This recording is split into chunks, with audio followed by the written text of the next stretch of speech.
Ketika di abad 15-an itu ada kerajaan namanya Majapahit ya.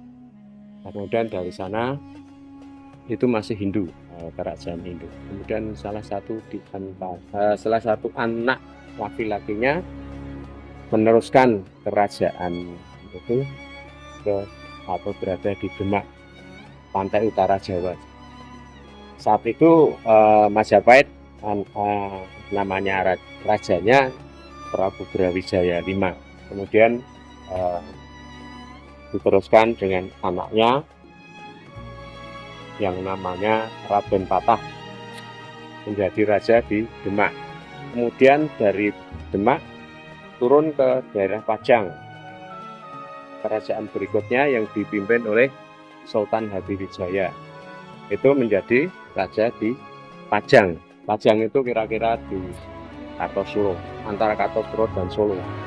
Dari sana kemudian turun terus ke Kota Gede ya, dengan nama kerajaannya Mataram. Ketika datang ke sini ini masih berupa alas mental. Ini dibuka oleh yang namanya Ki Ageng Pemanahan bersama dengan tiga orang contoh. Ki Ageng Pemanahan, kemudian Juru Martani, dan anaknya Ki Ageng Pemanahan namanya Danang Sutawijoyo. Ketika datang ke sana lewat daerah Prambanan, dan di sana banyak orang Hindu, tapi mereka juga mau gabung ikut membuka hutan ini. Kemudian pertamanya membuat desa kecil dengan pusat desa itu, tempat itu sekitar ini.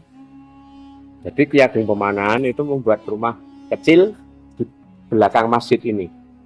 Dulu belum ada masjid ya, masih kosong, tapi posisinya di belakang masjid, rumah kecil dan suro, karena di situ ada sumber air. Di sisi sebelah sana ada sumber air yang di situ diperlukan sekali untuk keperluan banyak orang di sini. Kemudian kira-kira itu 1556 masuk sini, cukup waktu lama. Kemudian Ki Ageng Pemanahan meninggal di 1584. Kemudian 1586 anaknya yang namanya Danang Sutawijoyo tadi dinobatkan jadi raja. Nama kerajaannya Mataram, nama rajanya Panembahan Senopati. Kemudian dia bersama dengan rombongannya kemudian membuat desain untuk tempat ini. Jadi pembuatan masjid ini kira-kira 1 tahun sesudah penobatan raja, kira-kira 1587 ya. Pertama yang dibuat masjid yang pertama di bangunan dalam itu ya. Nah, ini ada 4: istana, dalam, alun-alun, ruang terbuka, kemudian pasar ya, kemudian masjid. Itu disebut ya 1, 2, 3, 4 disebut catur gatra tunggal. Catur itu 4, gatra itu aspek ya, atau bagian, kemudian tunggal itu menjadi 1. Jadi 4 aspek menjadi 1. Nah, ini tidak bisa ditinggalkan karena apa? Karena masing-masing ini punya fungsi ya. Istana sebagai fungsi pusat otoritas atau pemerintahan, alun-alun sebagai pusat sosial, edukasi dan lain-lain, kemudian pasar pusat perekonomian, dan masjid pusat spiritualnya. Walaupun raja silahkan datang ke masjid karena ada raja di atas raja. Social worker atau pekerja sosial atau guru prajurit datang ke masjid. Pasar yang berbisnis datang ke masjid. Jadi itu sesungguhnya mengatakan dari dua bagian, istana, alun-alun, pasar ini sebagai sesuatu yang diperlukan untuk keduniaan, dunia.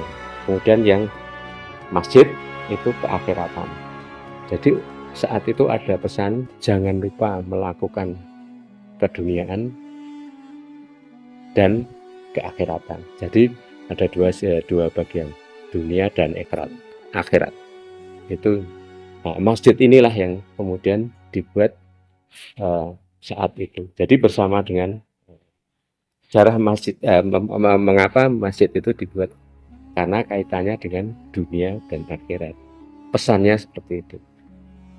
Kemudian ketika masjid ini dibuat masih di yang paling dalam dulu, ya, yang nah di situ ada struktur atau susunannya, itu ada yang di atas itu namanya tajuk atau crown, atau ada yang di atas sebutannya pustaka, ya.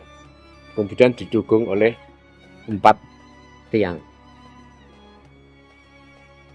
Raja dan ulama saat itu punya keinginan untuk menyampaikan pesan, yaitu tentang rukun Islam. Yang di atas itu syahadat, sholat, puasa, zakat, haji. Tiang-tiang gerbang itu namanya gapuro ya. Kalau Anda memperhatikan itu gayanya, arsitekturnya ini termasuk artefak ya, itu gayanya gaya Hindu. Memang sengaja dibuat seperti itu. Satu, karena dulu ada kerjasama antara orang Hindu dan orang Muslim ketika membuka ini, jadi ada kebersamaan sehingga itu jadi monumen. Ada yang menyebutnya gapuro paduraksa. Paduraksa itu sisi kanan dan sisi kiri, tapi sesungguhnya itu dimaknai dengan kalimat syahadat, la ilaha illallah Muhammad Rasulullah.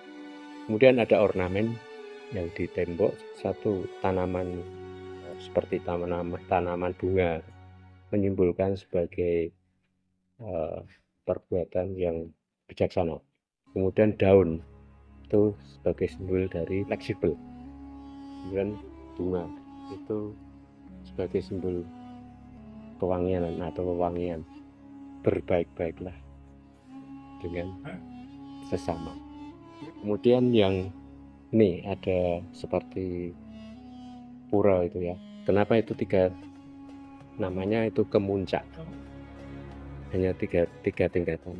Oke, yang satu karena perintah, orang melakukan ibadah itu karena perintah atau sebutannya syariat. Yang tengah itu karena kebutuhan, di tengah karena kebutuhan, karena ibadah itu sesungguhnya yang butuh yang melakukan. Kemudian yang di atas itu kesyukuran. Kalau tugu itu hanya dibuat oleh Kerajaan Solo yang kedua, Pakubuwono ke-10. Kemudian raja itu ketika 1926 dia menambahi emperan. Ukiran ini hanya tambahan, jadi ada pengusaha yang mungkin kalau nggak keliru dari Jepara atau apa, terkenal dengan ukiran toh sana, boleh dikatakan kaligrafi juga ya. Ini tambahan saja, dulu nggak ada di puncak atas sana di Mustoko itu ada satu namanya, kalau Anda tahu di pewayangan itu Bima itu di mana-mana membawa jimat namanya Godo itu satu, dia pegang terus di mana-mana, menyimbolkan hanya untuk Allah, perbuatan apa saja hanya untuk Allah. Itu Bima ya, tapi ini juga Godo, artinya perbuatan atau sholat kita hanya untuk Allah. Yang mengatur di sini adalah takmir. takmir itu biasanya ditunjuk oleh jamaah. Jadi ada kepengurusan takmir itu karena ada musyawarah jamaah. Kemudian dibuatlah pengurus takmir. Nah, pengurus takmir ini yang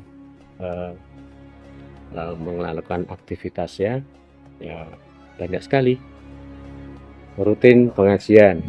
Kalau biasanya antara maghrib sampai isya itu berbagai, dari Senin, Selasa, dari Ahad, Senin, Selasa, Rabu, Kamis, Jumat, Sabtu itu ada Sabtu itu hanya untuk ada perkumpulan, jadi full itu sudah dijadwal oleh takmir. Kemudian takmir mengurusi juga ya pemeliharaan dan sebagainya. Kemudian juga Pak Takmir juga ini Anda bisa melihat di situ ada infak itu mungkin amal syariah untuk anak yatim dan untuk kemakmuran masjid ya. Itu diatur secara keuangan seperti itu. Ya sudah karena itu tidak hanya takmir tetapi juga